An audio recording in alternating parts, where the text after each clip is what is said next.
The sound started at 6:23 a.m. Not the usual rumble of a single motorcycle, but something deeper, heavier. Like thunder rolling across concrete, growing louder with each passing second. Maya Rodriguez thought she was dreaming until her entire garage started shaking. Tools rattled on pegboards. The ancient coffee pot on her workbench trembled like it was afraid. Before we jump back in, tell us where you're tuning in from, and if this story touches you, make sure you're subscribed, because tomorrow, I've saved something extra special for you. By 6:30, her neighbors were calling 911.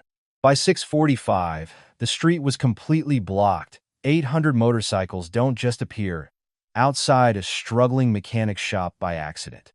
They don't surround a woman's life's work because they're lost. They came for her. And the reason? It started 18 hours earlier with blood on her garage floor. A choice that could have killed her. And 5 words that changed everything. I won't let them hurt you. She had no way of knowing that those 5 words would echo across state lines. That they would reach the ears of men and women who lived by a code older than law, deeper than blood. She couldn't have imagined that her small act of defiance would ignite something unstoppable. Because sometimes, when you stand up for what's right, when you choose courage over safety, the universe notices. And sometimes, it sends an army to stand with you.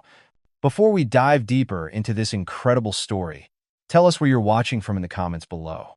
Make sure you stay until the very end, because what happens in the final moments will leave you speechless. And if stories of courage, loyalty, and unexpected justice move you, don't forget to subscribe and join our community. Now, let's begin. Maya Rodriguez had been invisible for so long. She'd almost forgotten what it felt like to be seen. At 34, she ran Rodriguez Auto Repair in the forgotten part of East Phoenix, where the buildings leaned tired against each other and dreams came to die slowly, one unpaid bill at a time. Her hands told the story, her smile tried to hide. Collused, scarred, stained with motor oil that no amount of scrubbing could completely wash away. These were the hands of someone who'd been fighting machines and gravity and the weight of the world since she was 16 years old. The garage had been her father's. Miguel Rodriguez, a man who could make any engine sing, but never learned how to make money sing along with it. When he passed 3 years ago, Maya inherited more than tools and hydraulic lifts. She inherited debt that stretched back to when she was still in high school. She inherited a reputation for honest work in a neighborhood where honest work didn't always pay enough to survive. Maya lived in the apartment above the shop, a cramped space with a window that looked out over the garage bay. Every morning, she'd make coffee in a pot that was older than some of the cars she fixed, and she'd stand at that window, planning her day around which creditor to avoid and which customer might actually pay. The garage itself was a time capsule. Pegboards lined with tools her father had collected over 30 years. A hydraulic lift that groaned like an old man getting out of bed. Posters of classic cars faded yellow with age and grease. It smelled of motor oil, metal, and something deeper, the scent of dreams deferred but not quite dead. Most days, Maya worked alone. She'd learned early that she couldn't afford help, couldn't afford mistakes, couldn't afford the luxury of turning away work even when customers looked at her with skepticism. A woman mechanic in this neighborhood was still strange enough to draw stares, but Maya had earned her respect one honest repair at a time. She specialized in keeping old cars alive, the kind of work that required patience, creativity, and the ability to make miracles happen with duct tape and determination. Her customers weren't wealthy.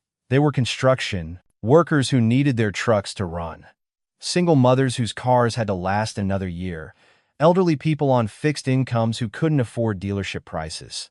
Maya charged fair, sometimes too fair. When Mrs. Chen brought in her ancient Honda and counted out crumpled bills that didn't quite cover the repair, Maya would find a way to make the numbers work. When young Marcus needed his car fixed to get to his new job, she'd take payments.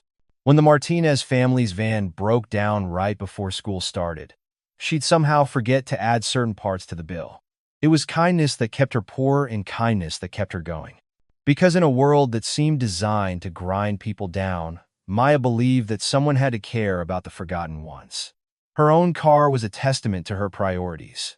A 1,998 Toyota Camry with over 300,000 miles, held together with hope and mechanical skill. The air conditioning had died 2 summers ago. The radio got exactly one station. But it ran, and that was enough. Maya saved her best work for other people's vehicles. The neighborhood itself was changing around her. Gentrification creeping in from the east, pushing out longtime residents, turning corner stores into coffee shops that sold $5 lattes to people who'd never lived where every dollar mattered. Maya watched it happen with quiet concern, knowing that eventually the wave would reach her corner too. But for now, Rodriguez Auto Repair stood as a beacon for people who needed honest work at honest prices. Maya opened every morning at 7 a.m., even when there were no appointments. She'd unlock the bay doors, turn on the radio to the only station that came in clear, and wait. Because you never knew who might need help. The loneliness was the hardest part. Maya had friends, but they lived different lives now. Marriages, children, careers that took them far from this forgotten corner of Phoenix. She'd had relationships, but dating was complicated when your hands were always dirty and your clothes always smelled like oil. When your idea of a good day was breaking even. Some nights, after closing the shop, Maya would sit on the roof of the building with a beer and watch the sunset paint the mountains red. She'd think about her father, about the dreams they'd shared of expanding the business, maybe opening a second location. About how life had a way of shrinking your world until everything fit inside the space between hope and survival. But Maya wasn't bitter. Tired, yes. Worried constantly, but not bitter. Because every morning when she opened those bay doors, she was continuing something her father had started. She was keeping alive the idea that honest work mattered, that people deserved to be treated with dignity, that sometimes a kind word and fair price could be the difference between someone's good day and bad day. She just never imagined that her kindness would matter to anyone beyond her little corner of the world. Never dreamed that the decision she was about to make would echo across highways and state lines, reaching the ears of men and women bound by loyalty and honor. Maya Rodriguez was about to discover that the universe keeps careful books, and sometimes, when you give everything you have to help others, everything you have is given back to you tenfold. Tuesday evening, 7:15 p.m., Maya was underneath a 2005 Honda Civic, wrestling with a stubborn oil pan bolt, when she heard the motorcycles. Not one or two, but several. Their engines loud and aggressive, the kind of sound that made people lock their doors. She rolled out from under the car, wiping her hands on a shop rag, and saw them through the open bay door. 6 motorcycles, but not the kind she was used to seeing. These weren't weekend riders or commuter bikes. These were machines built for intimidation. Loud pipes, high handlebars, riders wearing colors she recognized but wished she didn't. The Serpents. A local gang that had been expanding their territory, moving in on businesses, collecting protection money from shop owners who couldn't afford it and couldn't refuse it. Maya had heard the stories, seen the damage they left behind. Broken windows that sent messages. Customers who stopped coming because they were afraid. The lead bike pulled up to her bay, and the rider killed the engine. He was young, maybe mid-20s, with the kind of lean build and nervous energy that came from too much aggression and too many stimulants. His vest bore patches that marked him as someone trying too hard to look dangerous. Behind him, 5 more riders, their engines still running, filling the evening air with exhaust and threat. Maya noticed how they positioned themselves, blocking the street, controlling the exits. These weren't customers. "You Maya Rodriguez?" the lead rider asked, pulling off his helmet to reveal a face covered in amateur tattoos and old acne scars. "Depends who's asking," Maya replied, keeping her voice steady even as her heart rate spiked. She'd heard this conversation before. In the stories other business owners whispered when they thought no one was listening. "Name's Viper," he said, swaggering into her garage like he owned it. "Me and my brothers here, we're starting to look after businesses in this area. making sure they stay safe, you know? A lot of crime around here lately. Maya looked past him to his crew. They were young, trying too hard, the kind of men who confused fear with respect. She'd grown up around real bikers. Her uncle had ridden with a legitimate club, men who earned their patches through loyalty and honor, not intimidation and drugs. I don't need protection, Maya said, crossing her arms. This neighborhood's been good to me. Viper laughed, but there was no humor in it. See, that's where you're wrong, lady. Things change. Business owners who work with us, they don't have problems. Business owners who don't. He let the threat hang in the air. How much?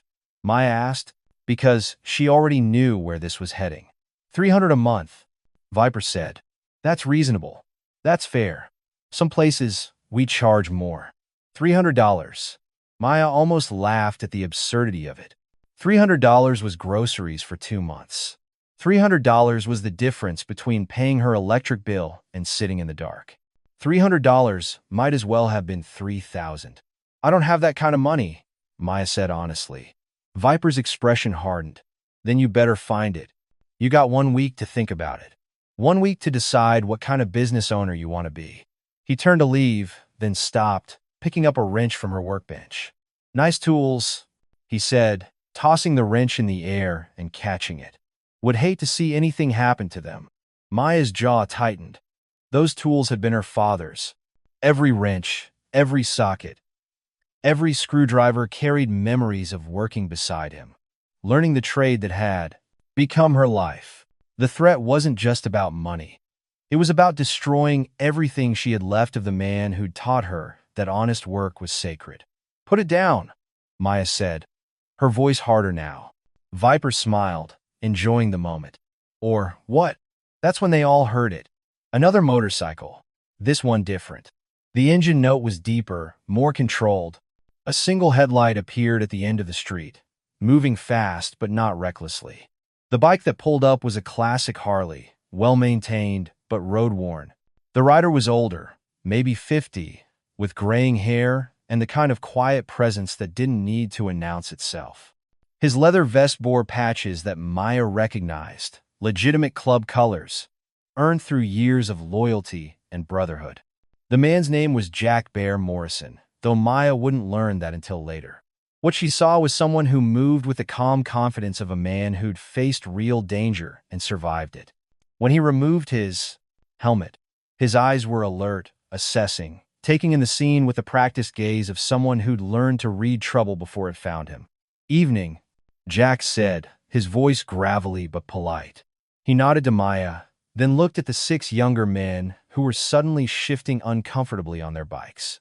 This is a private conversation, old man, Viper said, but Maya noticed his swagger had diminished. Jack ignored him, walking to Maya instead. Mind if I use your restroom? He asked. Been riding for hours. It was a simple request, but Maya understood what was really happening. Jack was giving her a choice. She could send him away, deal with the serpents alone, hope that compliance would keep her safe. Or she could invite this stranger into her space, accept whatever consequences came with it. Maya looked at Viper, then at Jack. Around back, she said, doors open. As Jack headed toward the rear of the building, Viper's face darkened. You making a mistake, lady. When we come back next week, the price just went up. They left in a roar of engines and exhaust, but Maya knew they'd be back. And she knew that having Jack here had just painted a target on both their backs. When Jack returned from the restroom, he moved slowly, and Maya noticed he was favoring his left leg. Under the fluorescent lights of the garage, she could see blood seeping through his jeans just above the knee. You're hurt, Maya said. Jack looked down at his leg like he'd forgotten about it. Took a spill about 50 miles back. Deer jumped out. I laid the bike down. Nothing serious. But Maya could see it was more than nothing. The blood was fresh, and Jack was definitely limping. Let me take a look at that. I don't want to be any trouble, Jack said. You already got enough of that thanks to me. Maya grabbed her first aid kit from behind the counter. Those boys were here before you arrived. This isn't your fault. She gestured to a chair, and Jack sat down reluctantly. Maya knelt beside him. carefully rolling up his pant leg to reveal a deep gash just above his knee. It needed stitches, but it had been cleaned recently. "You do this yourself?" Maya asked, noting the careful bandaging. "Field medicine," Jack said. "Learned it in the service." Maya worked quietly, cleaning the wound properly, applying antiseptic, rewrapping it with fresh gauze.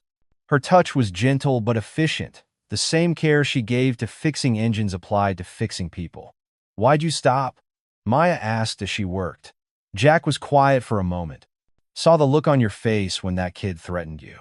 Reminded me of someone who needed help and wasn't going to ask for it." Maya finished bandaging his leg and sat back. "Those guys aren't playing games. They'll be back, and they won't appreciate interference." "I know their type," Jack said. "Wannabes trying to build a reputation. Dangerous because they're unpredictable, but not as tough as they want you to believe. Tough enough to make my life hell," Maya said. Jack studied her for a moment. "You got family? Someone you can call?" Maya shook her head. "Just me and this place." "What about the police?" Maya almost laughed. "This neighborhood? Police show up after the damage is done. Take a report, file it away. They got bigger problems than some mechanic getting squeezed." Jack nodded, understanding. "What's the real story here? Why's a woman running a garage alone in a neighborhood like this?"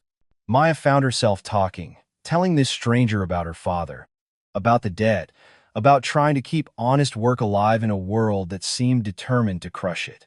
Jack listened without judgment, without offering solutions she'd already thought of and discarded. "My dad always said this neighborhood needed a place where people could get fair treatment," Maya said. "He never charged Mrs. Chen full price because he knew she couldn't afford it. Never turned away Marcus when he was between jobs. This place was supposed to be different." "Sounds like it is different," Jack said. "Sounds like you're carrying on something worth protecting." That's when they heard the motorcycles coming back.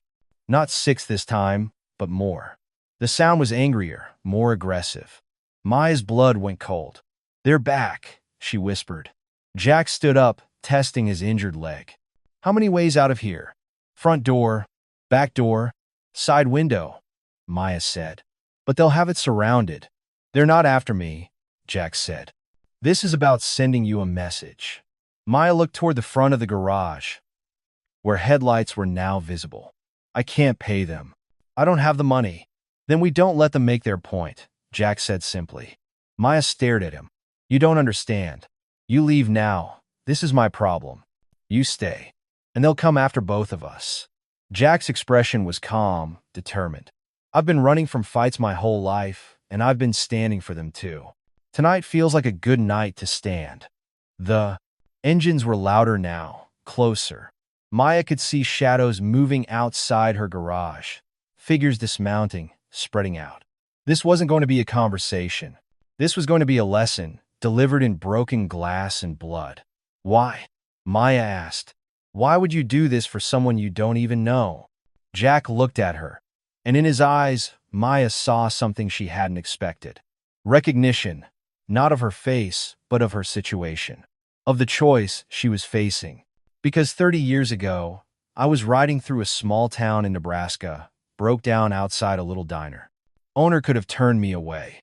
I looked rough, didn't have much money, was everything people are taught to fear. But she fed me anyway, treated me like I was human, never got a chance to pay her back." Jack moved toward the front of the garage, where voices were now audible outside. "Maybe tonight I can pay it forward." Maya watched this stranger prepare to fight her battles, and something shifted inside her chest. 3 years, she'd carried the weight of this place alone. For 3 years, she'd faced every problem, every threat. Tonight, she wasn't alone. "There's a shotgun behind the counter," Maya said quietly. Jack turned to look at her. "You know how to use it?" "My father made sure I knew how to protect myself," Maya said. "Just never thought I'd need to." "Hope you still don't," Jack said. "But it's good to know it's there." The voices outside were getting organized. Maya could hear Viper's voice, louder now, more confident. They had numbers. They had weapons. They had the kind of anger that came from being disrespected in front of their crew. Maya and Jack stood in the fluorescent light of the garage. Two people who'd met by chance, about to face something neither could handle alone. "Last chance," Maya said. "You can walk out the back. No shame in it." Jack shook his head. "I told you. Tonight feels like a good night to stand." Maya nodded, understanding. She walked to the counter, retrieved the shotgun. Her father had kept there for emergencies. It was old but well-maintained. The kind of tool that was only useful if you were willing to use it. Outside, Viper's voice rose above the others. "Time for your lesson, lady." Maya pumped the shotgun, the sound echoing off the concrete walls of the garage. It was a sound that meant business, that meant no more talking, no more negotiating. Jack positioned himself near the main bay door, where he could see the street. Maya took position behind the counter, where the shotgun would be most effective. Two people, defending something that mattered. Not just a business, not just a building, but an idea. The idea that honest work deserved protection. That kindness shouldn't be punished. That sometimes, when everything else fails, you stand your ground and see what happens. Outside, footsteps approached. Inside, Maya and Jack waited, ready for whatever came next. The footsteps stopped just outside the bay door. Maya could see shadows moving in the orange glow of the streetlight, figures positioning themselves like hunters surrounding prey.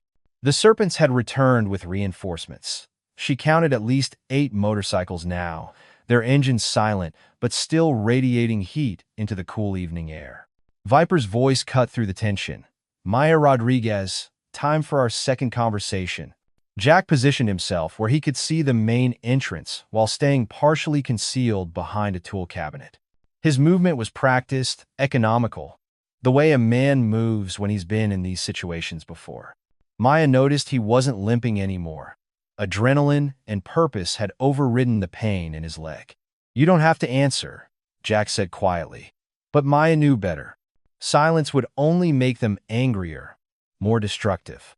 She'd seen what happened to businesses that tried to ignore the serpents. Windows got broken. Inventory got destroyed. Sometimes worse. "I'm here," Maya called out, her voice steady despite the fear crawling up her spine. "Good. Now why don't you come out here so we can finish our conversation? Bring your new friend too." Jack shook his head at Maya, a clear message. Don't give up the advantage of cover and position. Whatever was going to happen would happen here. On ground they knew. "We can talk from here," Maya responded. She heard Viper's laughter, sharp and ugly. "See, that's not how this works. You disrespected us earlier. Made us look bad in front of a stranger. That kind of thing requires an apology." "What kind of apology?" Maya asked, though she already knew the answer. "The kind that comes with interest. $500 a month now, plus a one-time fee for the inconvenience." $500. Maya's heart sank. It might as well have been 5,000. She couldn't afford it, would never be able to afford it. This wasn't really about protection money anymore. It was about making an example. "I told you earlier," Maya said. "I don't have that kind of money." "Then maybe you should consider a different line of work," Viper called back. "Maybe this neighborhood needs a different kind of business. Something more cooperative." The threat was clear. Pay up or be driven out. Maya felt something harden in her chest. A stubbornness she'd inherited from her father along with his tools and debts. Miguel Rodriguez had never backed down from bullies, never compromised on his principles, never let anyone tell him his honest work didn't matter. "This garage has been serving this community for 30 years, Maya said, her voice carrying further than she'd intended. "It'll be here for 30 more. The silence that followed was different from before. Heavier, more dangerous. Maya had just drawn a line in the concrete, and everyone knew it. "Wrong answer," Viper said. That's when the first rock came through the window. It shattered the glass of Maya's office, sending shards across the concrete floor like deadly rain. Then another, aimed at the fluorescent light above the main work bay. The bulb exploded in a shower of sparks and glass, plunging half the garage into shadow. "Stop!" Maya shouted, but she could hear them moving now, circling the building, looking for ways in. Jack appeared beside her, his voice low and urgent. "Back door? Dead bolt." Reinforced frame, Maya said. They'll have to break it down. Side window? Barred. Another rock sailed through the front bay, this one aimed at Maya's tool cabinet. It struck the metal with a sound like a gunshot, leaving a dent in the door. These weren't random acts of vandalism. They were destroying her ability to work, to earn a living. That's my father's tools, Maya shouted, rage overwhelming fear. She started toward the front of the garage, but Jack caught her arm. That's what they want. They want you angry, want you to do something stupid. But Maya was past caring about strategy. Those tools represented everything her father had worked for, everything he'd taught her, everything she had left of him. Watching them get destroyed was like watching him die all over again. Let me go, Maya said, pulling against Jack's grip. Maya, listen to me. The sound of splintering would cut through their argument. The serpents had found the back door, and from the sound of it, they were taking turns with a sledgehammer. The reinforced frame was holding, but not for long. How many ways out? Jack asked again. That's it, front, back, side window with bars. Jack's expression was grim. Then we make our stand here. Another rock crashed through what remained of the office window. Then, Maya heard something that made her blood freeze. The sound of liquid splashing against the outside walls of the building, followed by the acrid smell of gasoline. They're going to burn it down? Maya whispered. Jack's face hardened. No, they're not. He moved to the front bay door and called out. This is Bear Morrison. Nomad Charter. Hells. Angels MC.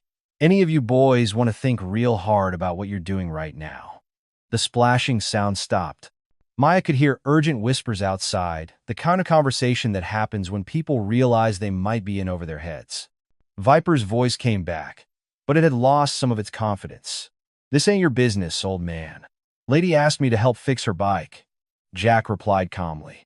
Makes it my business. Makes her my responsibility. Maya stared at Jack. He just claimed her as his, put her under the protection of his club. She didn't know much about motorcycle club politics, but she knew enough to understand that this changed everything. You're just one man, Viper called out, but the bravado sounded forced now. Am I? Jack asked. He pulled out his cell phone, never taking his eyes off the front entrance, and made a call. Maya could only hear his side of the conversation, but it was enough.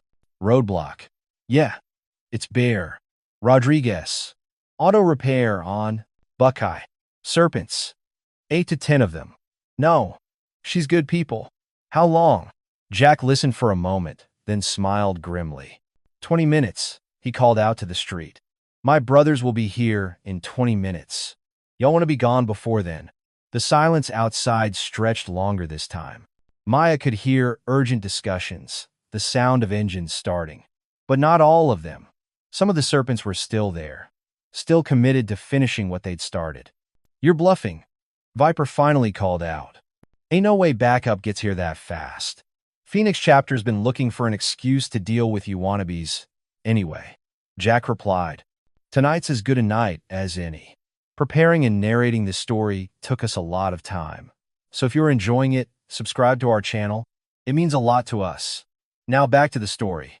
Maya heard more engines starting, more bikes pulling away. But the smell of gasoline was still strong, and she could see the flicker of a Kai, lighter through the broken window. They're really going to do it, Maya said. That's when Jack made a decision that probably saved both their lives. He stepped into the open bay door, fully visible, his hands empty, but his presence commanding immediate attention.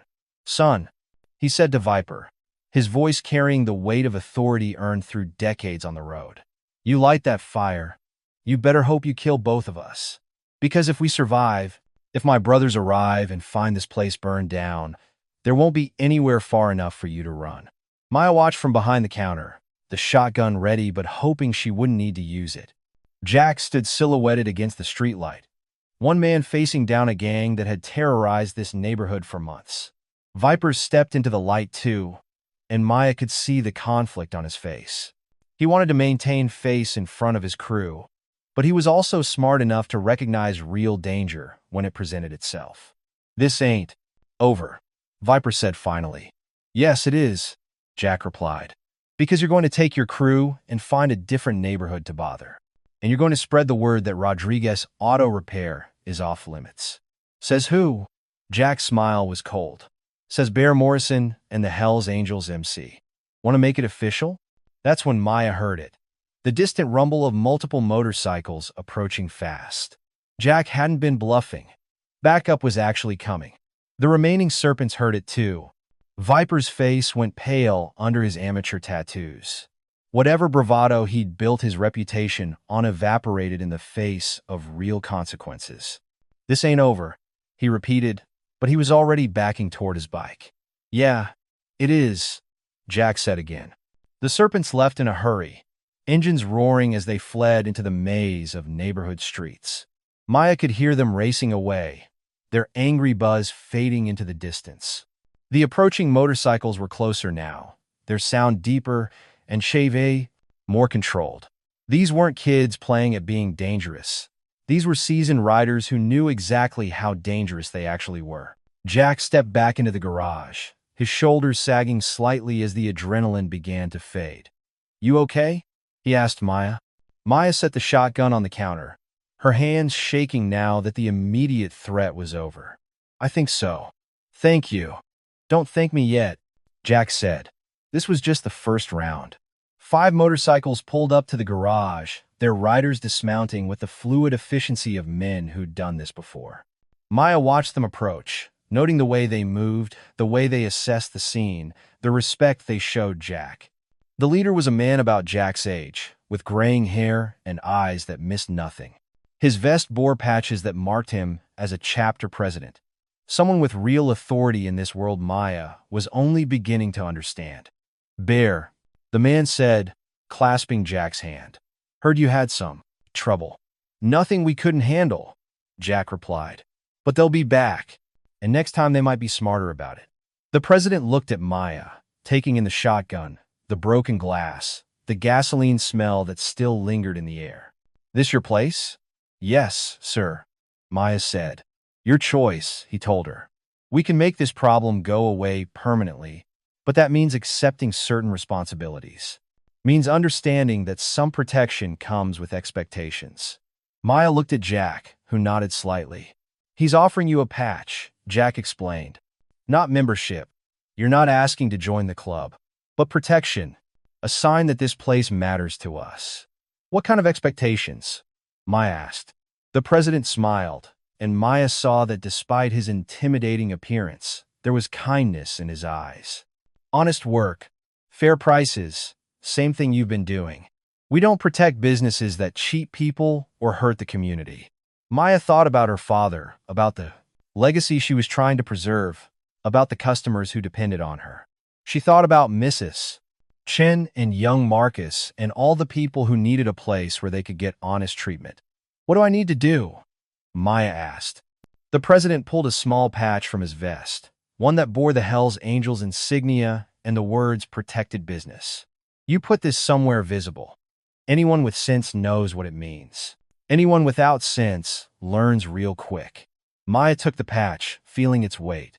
Such a small piece of fabric, but it carried the force of an entire brotherhood behind it.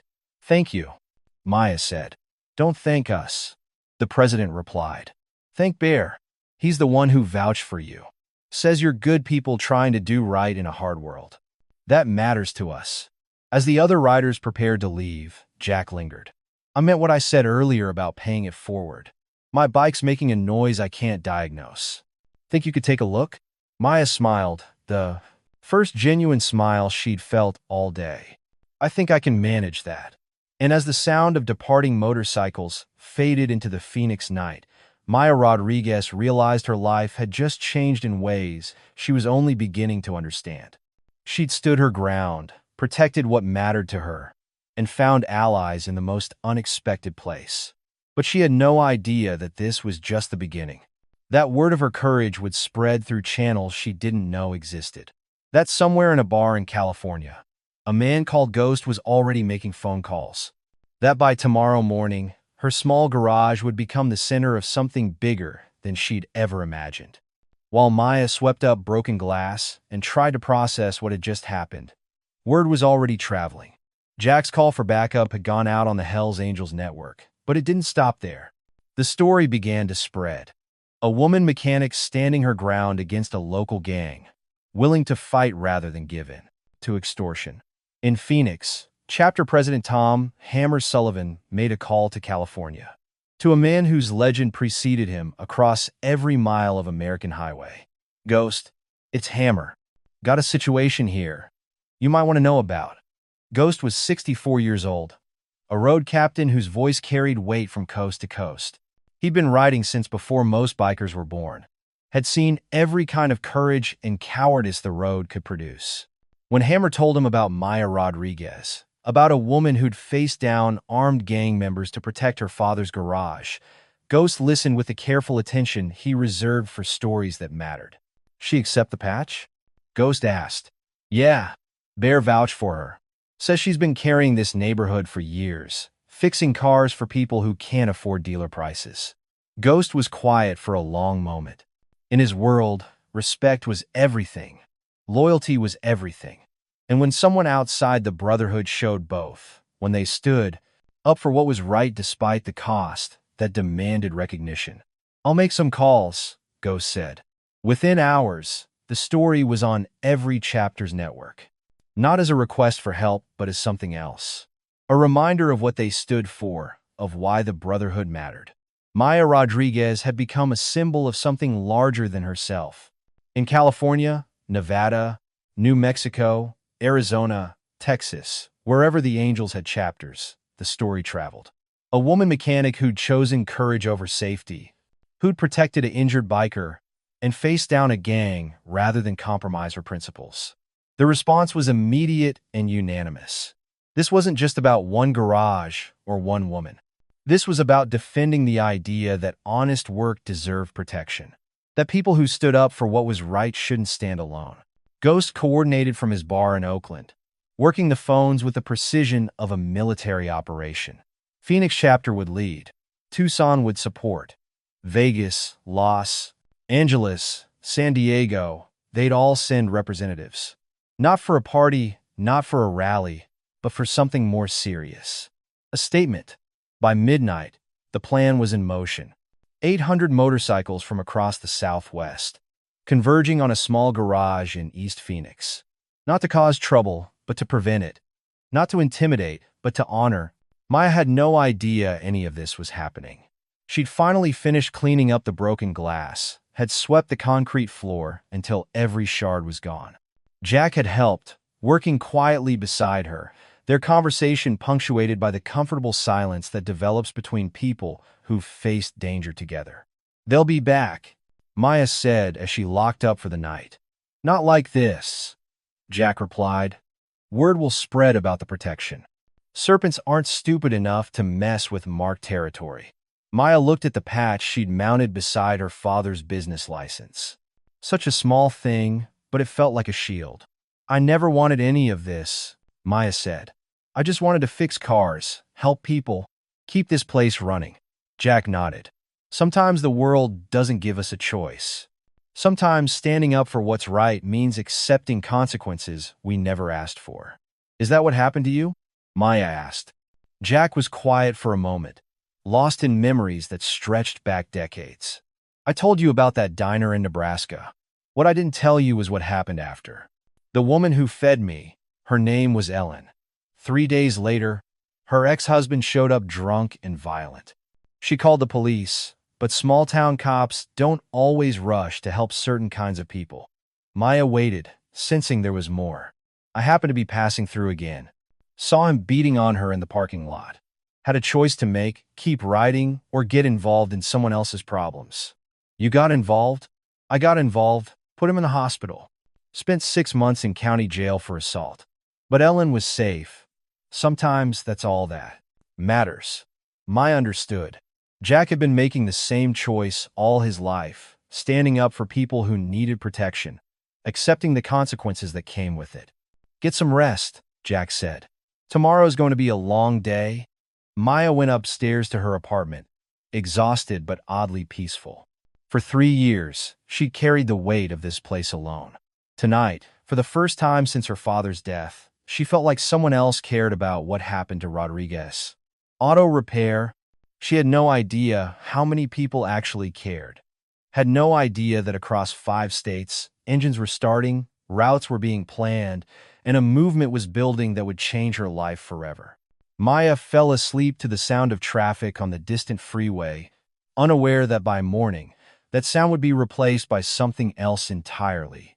At 5 a.m., the first riders crossed the California border into Arizona. By 5:30, the Nevada contingent had cleared the mountains and were making good time across the desert. At 6, the sound of 800 motorcycles began to converge on East Phoenix like a gathering storm.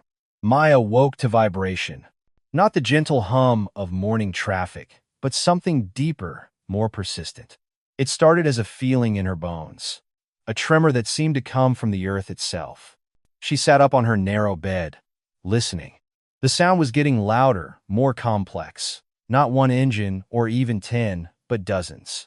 Maybe hundreds. The kind of sound that makes windows rattle and changes the frequency of the air itself. Maya went to her window and looked down at the street.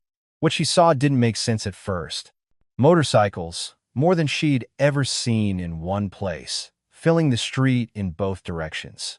They moved in formation, disciplined columns that spoke of organization and purpose, and they were all heading toward her garage. Maya's heart began to race. This wasn't the Serpents. The machines were too clean, too well-maintained, the riders too experienced. But 800 motorcycles descending on your neighborhood at dawn couldn't be good news, no matter who was riding them. She threw on clothes and ran downstairs to the garage. Jack was already there, standing in the open bay door, watching the procession with a smile on his weathered face. "Jack, what's happening?" Maya asked. "Word got out," Jack said simply. "About last night. About what you did. I don't understand." Jack turned to face her, and Maya saw something in his expression she hadn't seen before. Pride, respect, and something that might have been awe.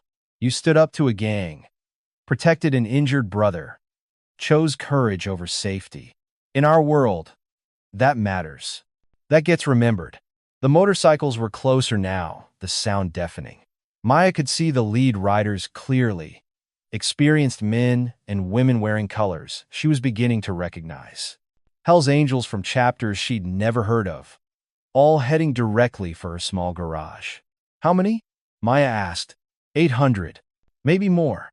Phoenix organized it, but they came from everywhere. California, Nevada, New Mexico, Texas. Some rode all night to get here. Maya's legs felt weak. "Why?" Jack's answer was simple and profound. "Because you matter. Because what you did matters. Because in a world that's forgotten what honor looks like, you reminded us." The first wave of motorcycles reached her block, and Maya watched in amazement as they began to form up in perfect formation around her garage. Not threatening, not chaotic, but organized, respectful, powerful. These weren't young gang members trying to prove something.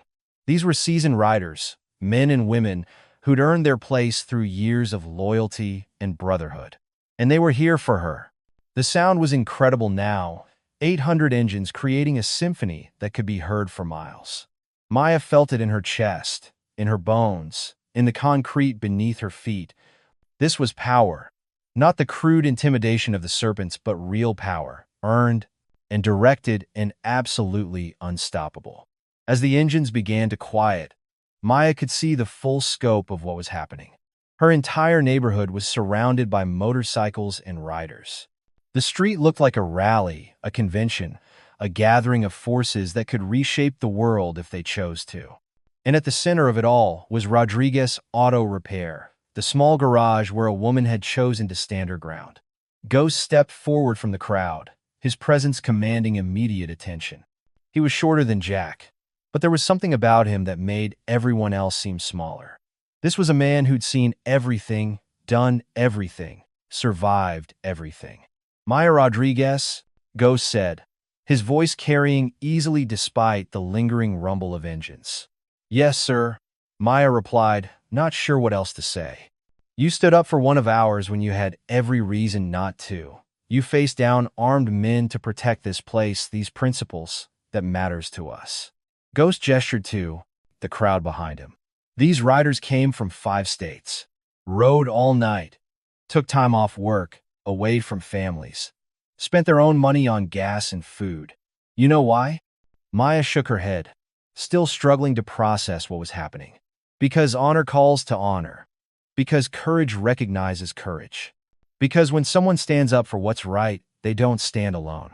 Ghost pulled out a folder thick with papers and handed it to Maya. Licenses, permits, insurance certificates. Everything you need to expand this operation.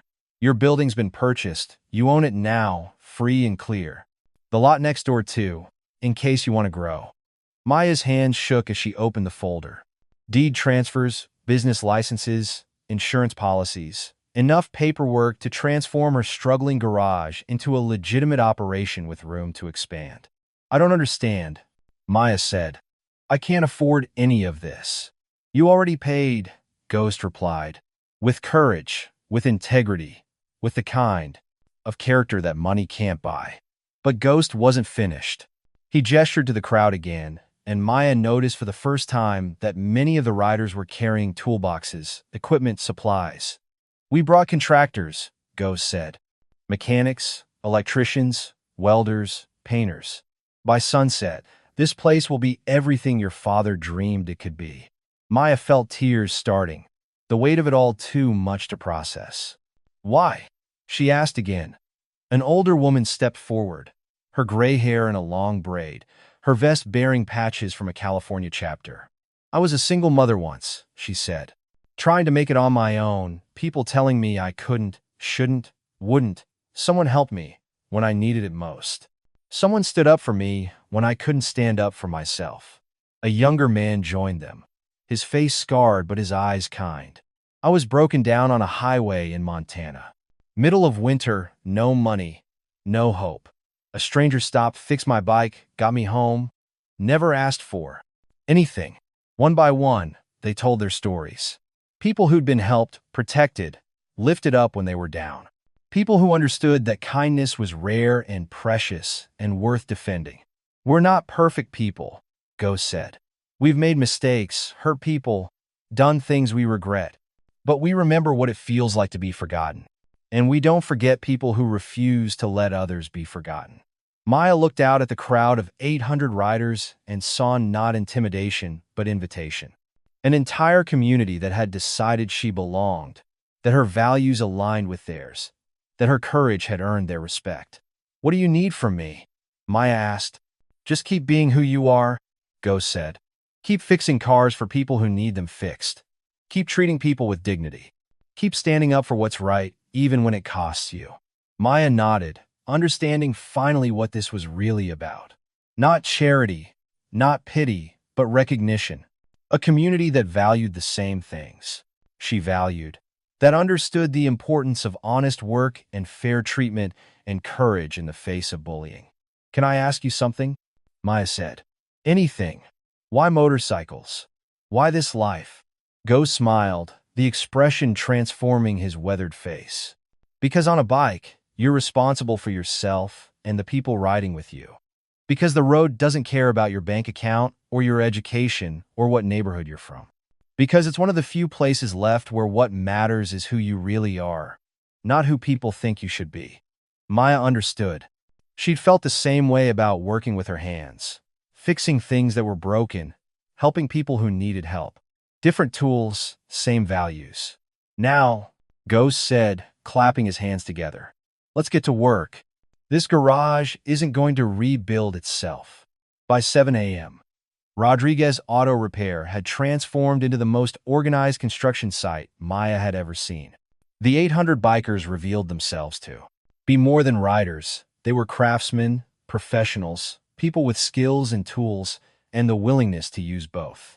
Maya watched in amazement as a construction crew emerged from the crowd. Not hired contractors, but club members who happened to be electricians, plumbers, carpenters, mechanics.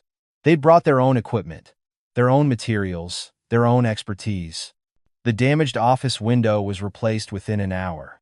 The new glass cutting clean and professional. The broken fluorescent light became a modern LED system that cast better light than Maya had ever had. The concrete floor was power-washed until it gleamed. But they didn't stop there. A team of mechanics set up in the main bay, diagnosing and repairing every piece of equipment Maya owned. The ancient hydraulic lift that groaned and complained was stripped down, rebuilt, and reassembled until it operated like new machinery. Electrical crew rewired the entire building, upgrading circuits, installing new outlets, replacing the fuse box with a modern breaker system. Maya had been making do with electrical service installed in the 1,970 seconds. Now she had power systems that could handle modern diagnostic equipment. Painters appeared with brushes and rollers, and enough paint to transform both the interior and exterior of the building. The faded Rodriguez Auto Repair sign was carefully removed, restored, and remounted with new lighting that would be visible from blocks away. Maya tried to help, but kept being gently redirected to supervisory duties. These people knew their crafts, worked with the efficiency of professionals, and didn't need direction. They needed only the satisfaction of doing excellent work for someone who deserved it. "You're overwhelmed," Jack observed, finding Maya standing in what had once been her cramped office and was now being expanded into a proper customer service area. "This is too much," Maya said. "I'll never be able to repay this." "You're not supposed to repay it," Jack replied. "You're supposed to pay it forward. Help the next person who needs help. Stand up for the next person who needs someone to stand up for them." Maya watched a crew installing new tool storage systems, organized pegboards, and rolling cabinets that would turn her workspace into something approaching professional efficiency. "My father would have loved this." "Tell me about him," Jack said. Maya found herself talking about Miguel Rodriguez while the work continued around them.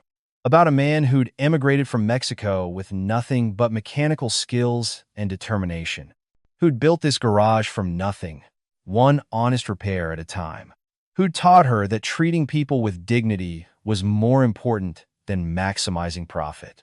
"He never turned anyone away," Maya said.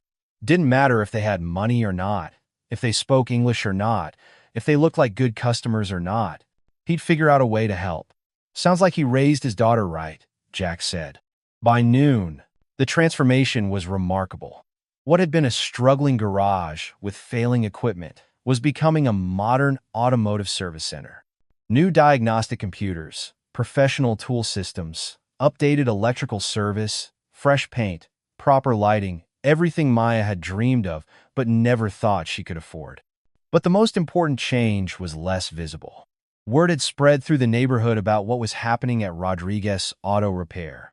Customers who'd stayed away during the Serpent's intimidation campaign began to return. Mrs. Chen arrived with her ancient Honda, amazed by the transformation. Young Marcus brought his car for an oil change, his eyes wide at the equipment and activity. "Miss Maya," Marcus said, "what happened here?" Maya looked around at the 800 bikers working with quiet efficiency, transforming her life's work into something better than she dared imagine. "Good people happened," she said. By 3 p.m., a new sign was being installed: Rodriguez Auto Repair, honest work, fair prices, all welcome. Below it, smaller but clearly visible, was the Hells Angels patch that marked this as protected territory. Ghost found Maya in her restored office, where she was trying to process paperwork that officially made her the owner of not just the business, but the building and the empty lot next door. "Expansion plans?" Ghost asked, nodding toward the lot. "I don't know," Maya said honestly. "This is already more than I ever dreamed of." "Dream bigger," Ghost suggested. "This neighborhood needs someone like you. Someone who believes in honest work and fair treatment. Someone willing to stand up for what's right." Maya looked out at her transformed garage, at the customers returning, at the bikers finishing up the final details of their work. "How do I live up to this? How do I be worthy of what you've done?"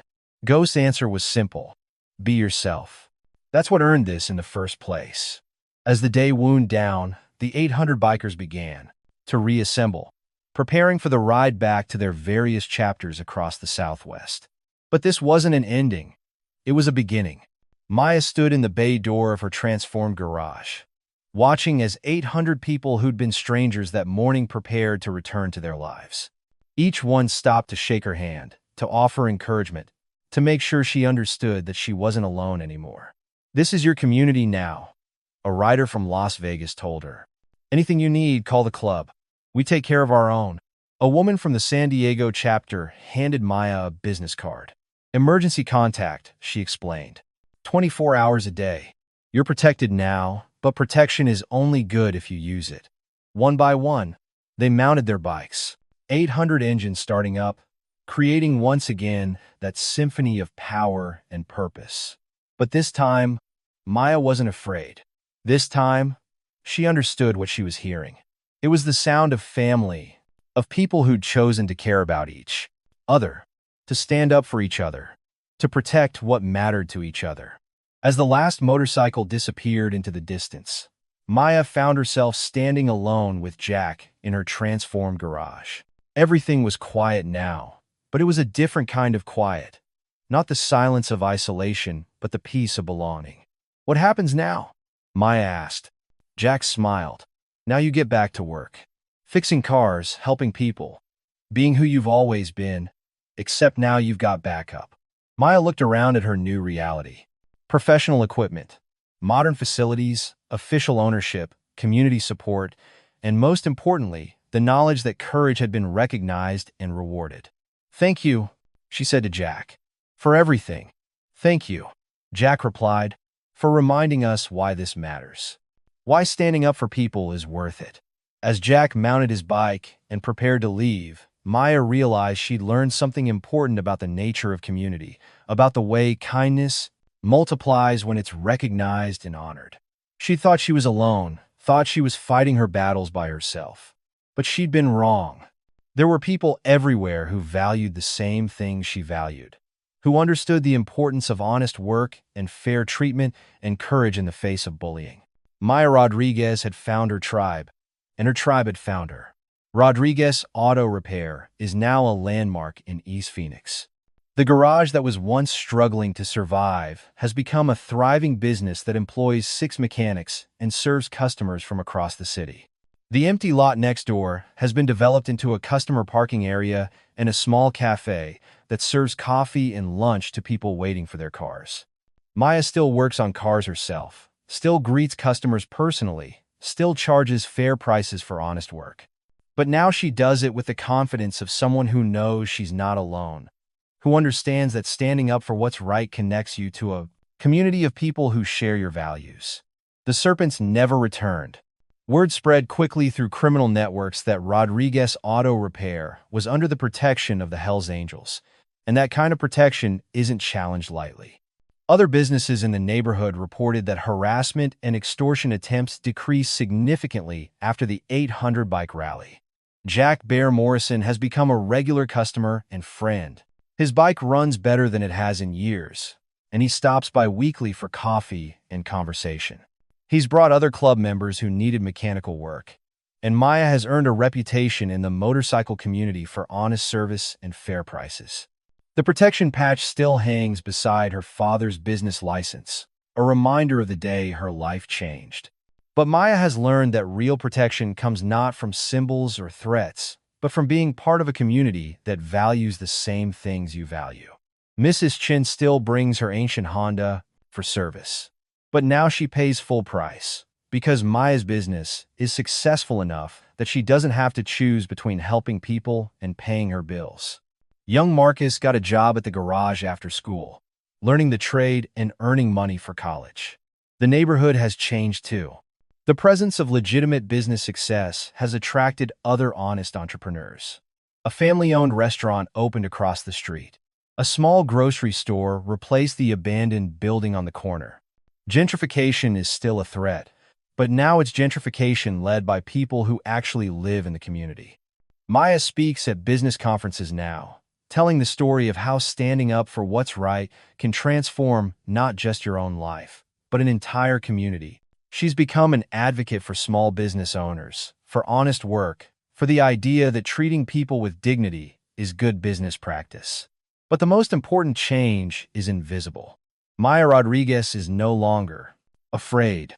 She's learned that courage multiplies when it's recognized, that kindness spreads when it's honored, that standing up for what's right connects you to a network of people who will stand up for you.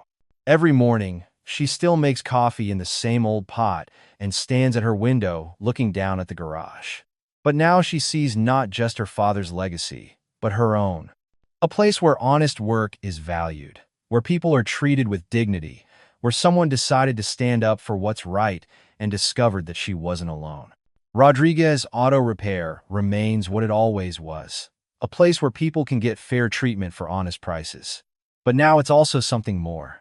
It's proof that courage matters, that kindness multiplies, that sometimes when you're willing to risk everything to do what's right, everything you've risked is returned to you tenfold. The story of Maya Rodriguez and the 800 bikers who rebuilt her shop has become legend in certain circles. It's told in bars and garages and around campfires, a reminder that in a world that often seems dark and cruel, there are still people willing to stand up for what's right. And sometimes, just sometimes, the universe notices. Maya Rodriguez chose courage over safety. She stood her ground when it would have been easier to give in. She protected a stranger when she had every reason not to. And she discovered that the world is full of people who recognize courage when they see it, who honor kindness when they encounter it, who believe that honest work and fair treatment are worth defending. The rumble of 800 motorcycles faded into memory, but the lesson remains. You're never as alone as you think you are. Stand up for what's right, and you'll discover a community of people who share your values. Choose courage, and courage chooses you back. And sometimes, that choice changes everything. Up next, you've got two more standout stories right on your screen. If this one hit the mark, you won't want to pass these up. Just click and check them out.